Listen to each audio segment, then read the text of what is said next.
This is the theme of Setback, an interview with a hitman, summary of Victor's setbacks, select frames. So let's recap Victor's setbacks, how the character's narrative history frames plot setbacks. Well, remember we looked at different narrative histories, and we're looking at how their narrative history helps us to sort of see how the plot is framed in terms of setbacks. So let's look at the narrative timelines. We have Victor's childhood. Then we have Victor's role as an enforcer from childhood to adulthood. Then we have Victor's role as a lover as an adult. Victor's flashbacks to childhood toxic family life. Victor's role as a friend of a friendship group from childhood to adulthood. So they were friends on the in the courtyard, but they became enemies with the exception of Marku as adults 20 years later.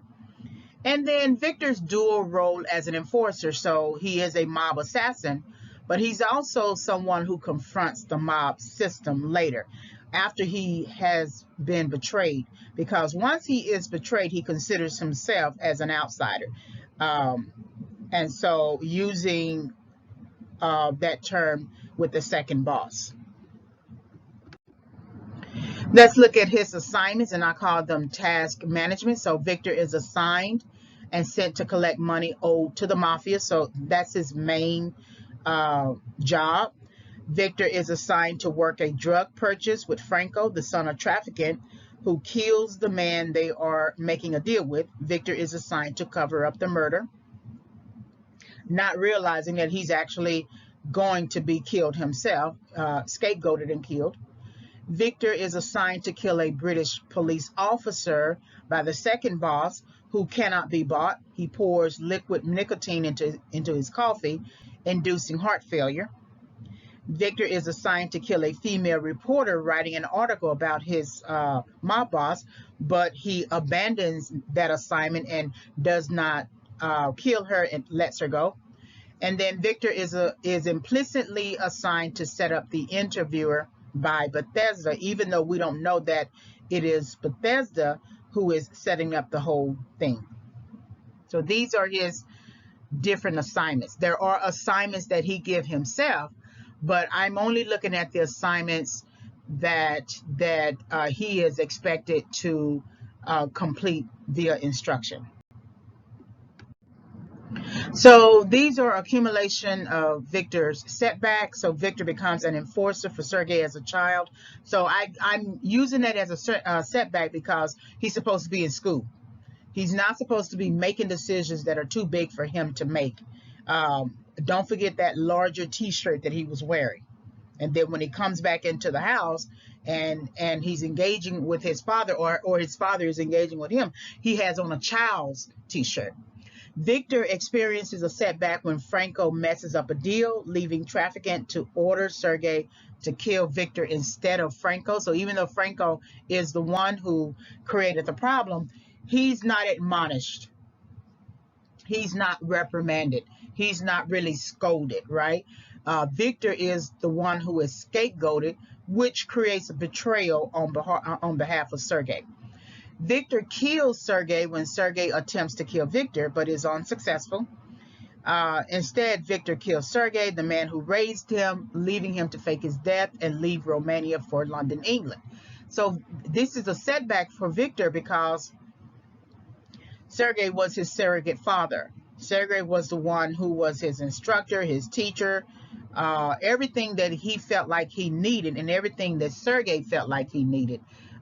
He was to Victor. Victor petitions to become an enforcer for another boss, but is set back when his second lieutenant tries to have the boss killed. So even though Victor is successful in killing that cop who won't be bought, the second lieutenant is the one who tries to have his own boss killed, which sets back Victor because then he could have joined the crew, the organization, but he decides not to because he can't take the risk. Victor meets Bethesda, drops his guard, falls in love, and is killed by the woman who, as a child, he had a gun to, held a gun to, and killed her family. So that's a setback for him because it is knowledge that he is not privy to. Had he been privy to that knowledge and recognized the girl, and she says, just like the interviewer, I'm not surprised that you don't recognize me because I was only 10. Well, in some ways, she was talking to Victor at the same time, that I'm not surprised you don't recognize me because I was only 10. So that's a setback for him because that's knowledge that he is not privy to, that is not revealed to him, and that he does not discern. Because had he discerned it, the very gun that he just shot the interviewer with, he would have shot Bethesda with.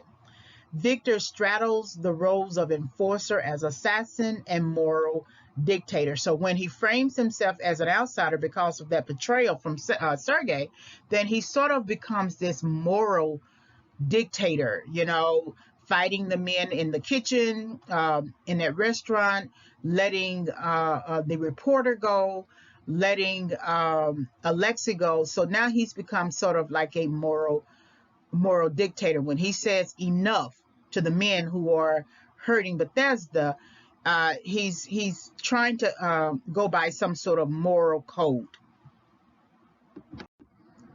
So let's look at the narrative history. So there are multiple narrative histories explored within the film. So we have Victor's narrative history, which goes back and forth in flashback mode. Then we have mob narrative history, meaning the things that they teach you how to do, which is prepare, eavesdrop, learn about your enemies, blend into the environment, don't miss, eliminate your enemy, right? Assassinate. So there's mob narrative history, and that mob narrative history also includes hierarchy. You have a mob boss, and then you have a first lieutenant or second lieutenant, then you have foot soldiers, right? You have the types of people that Trafficant says of Sergei, that they do what they're told. And then you have other people in places that you put, sort of like Alexei. Alexei works for Interpol, but he's also really connected to Trafficant because Trafficant at any time could have Alexei killed. So mob narrative history is explored in different ways, from the perceptions of different characters as well as the dialogue of characters. But narrative history also includes mob narrative history also includes betrayal and scapegoating and no consequences, and you can be killed at any time, right? That it is not as safe and protected and covered as you would think it would be, especially if you are doing much of the hard work in terms of assassinating targets. Women and young children narrative history. So the women are beaten, they are abused, they have no real voice. Only at the end of the film do we see women have a voice with Bethesda.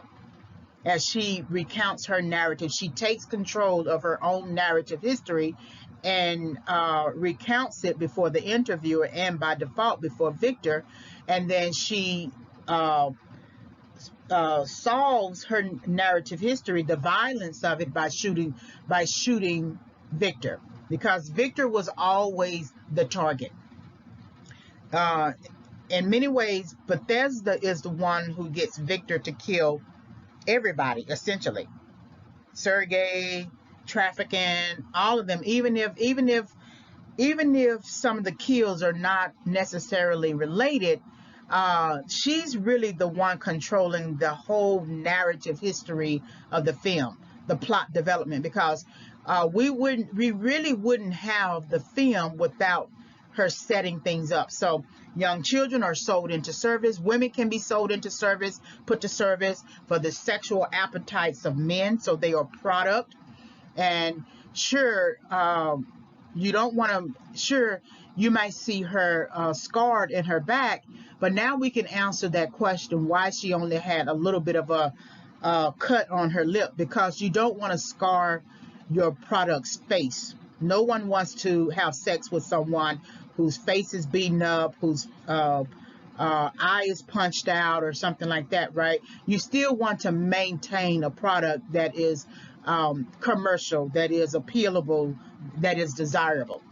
So women and young children narrative, the young children, the men, they are also put to service, not necessarily sexually as we might conclude, but they are put to service to, they learn how to shoot very early, and they learn how to shoot people and assassinate people very, very early. They usually have a mentor like Sergei to Viktor. So women and young children narrative history.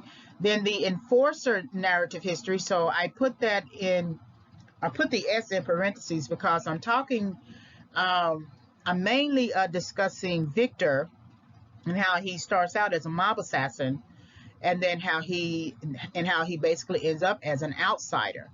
But then you can look at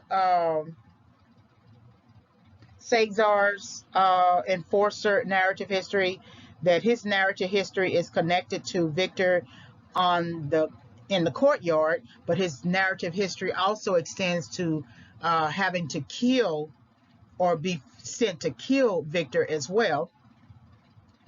You can also look at the enforcer narrative history where where Viktor is supporting the larger system of mob and mafia and criminal activity and violence, but then has a change of heart when he's fighting the man in the kitchen, and he's taking him and he's hitting him from both the side and the back, as if he's coming to the mob in a sense, to coming from the side and the back, and from the neck as well. And then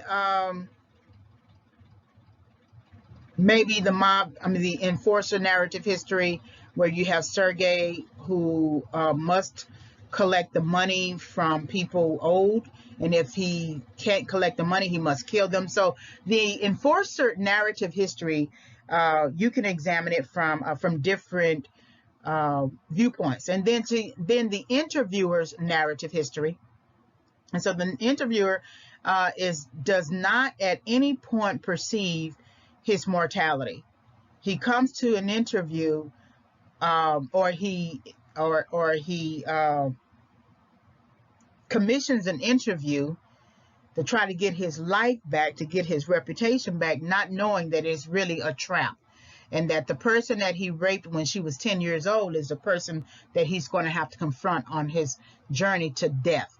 So the interviewer narrative history has interesting implications. You know, Viktor doesn't really, quote unquote, interview Bethesda. You know, he is moved by the emotional aspect of her being attacked. And so he is operating from a place of emotion when he continues to engage her. And even when he's conflicted about, developing a life with her and becoming a father to their unborn child, there's really still no interviewing. We don't see him interviewing the scars on her back, even though he's rubbing them, he's looking at them, and they remind him of the hand that he put on his mother's back, her scars, but there's no interviewing. There's no dialogue.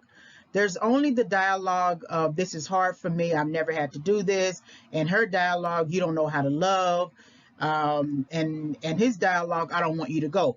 It's more along the lines of dialogue, which basically suggests that Viktor is missing something. He's missing the emotional capacity of himself to care about someone, to love someone.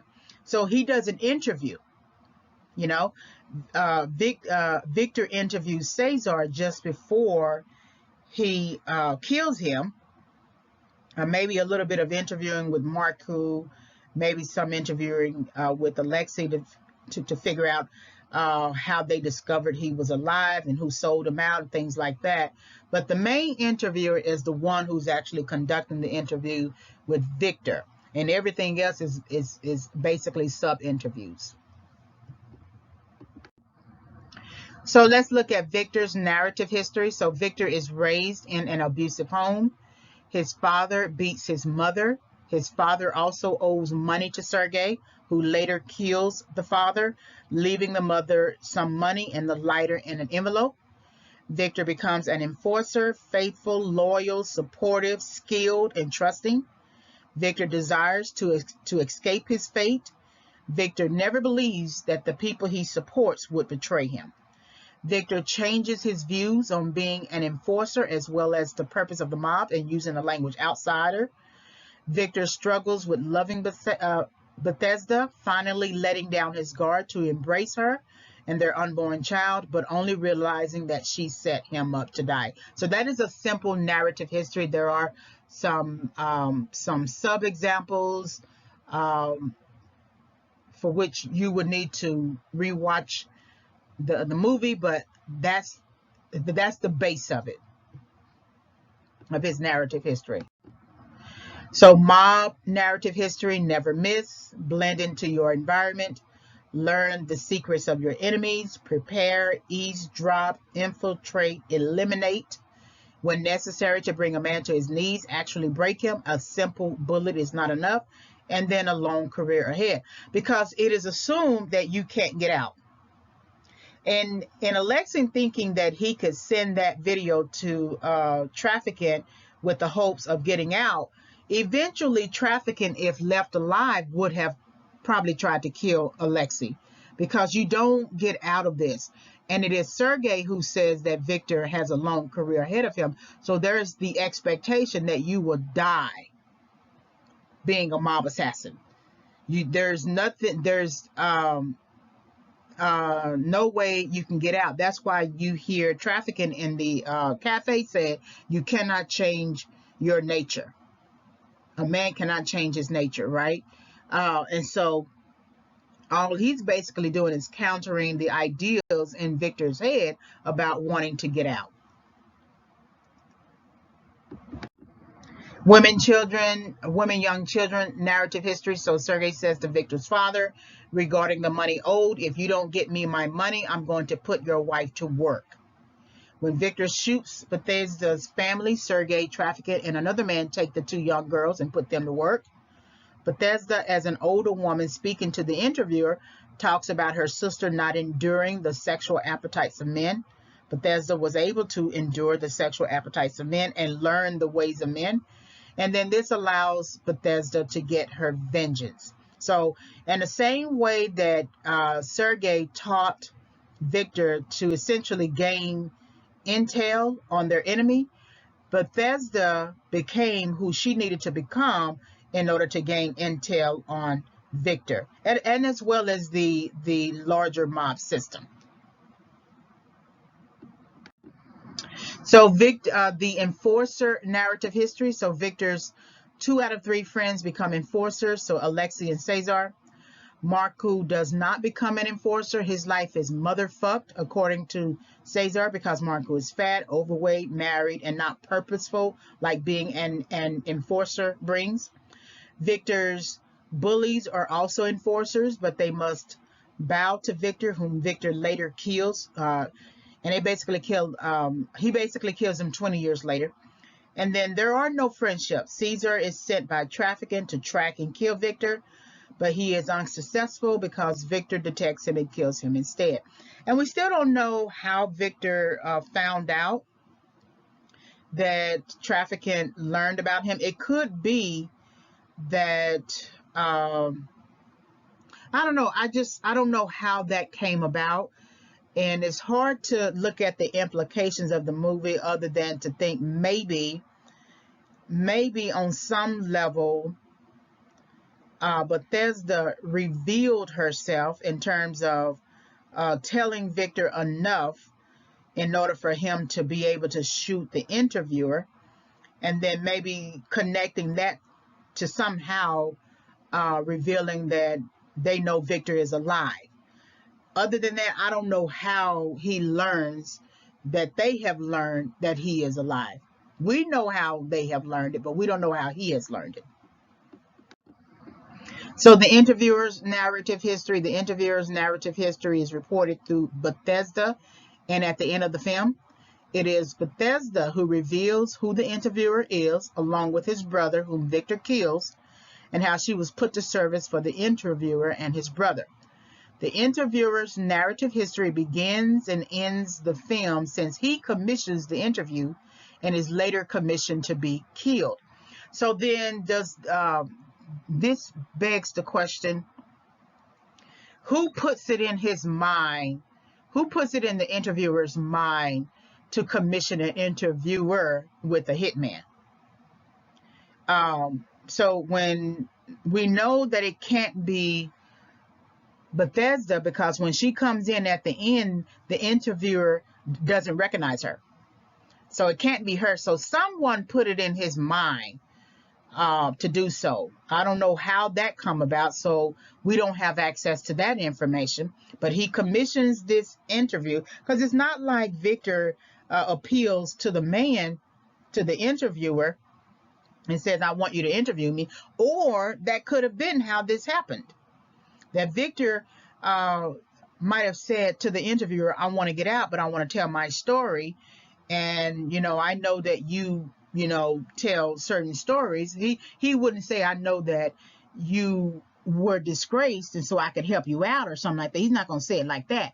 But it could be that Victor was the one who said, okay, I want to tell my story as a hitman, which would still be odd, Regardless, though, the film begins and ends with the interviewer commissioning the interview, and later he is commissioned to be killed. So somewhere in the narrative, Bethesda takes over. And since she is still behind the whole thing, she must still be the one who really is the one in the shadows who commissions the interview. So understanding how the narrative histories frame plot setbacks, let's look at timelines. So the writer-director shifts narratives and timelines through flashbacks and sequences. So present day between Victor and the interviewer and the interviewer's brother. Past between Victor and his family, mother and father. Past again between Victor and his friends, between Victor and his mob associates, leading to present day decision making. And then from past to present day between Victor and Bethesda. And so if you were looking at ways to sort of study the plot development of the writer-director, these might be instances where you could do that. So understanding how the narrative histories frame plot setbacks in terms of choices. So the interview, Victor sits for an interview to discuss his choice and roles as an assassin. Victor's choice, Victor becomes a mob enforcer. The setup, Bethesda sets up the interviewer, his brother, and Victor. And the betrayals, Victor is betrayed by Sergei, trafficking, and two of his childhood friends. And then the ultimate betrayal that ends the film, Victor is betrayed by Bethesda. Again, if these may be different ways that you could focus your attention on how to study the film.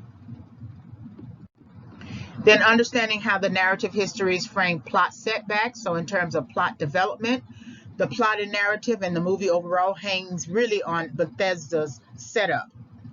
And so she sets up Victor, she sets up the interviewer, she sets up the interviewer's brother, and then any related member of the mob responsible for putting women and children to service.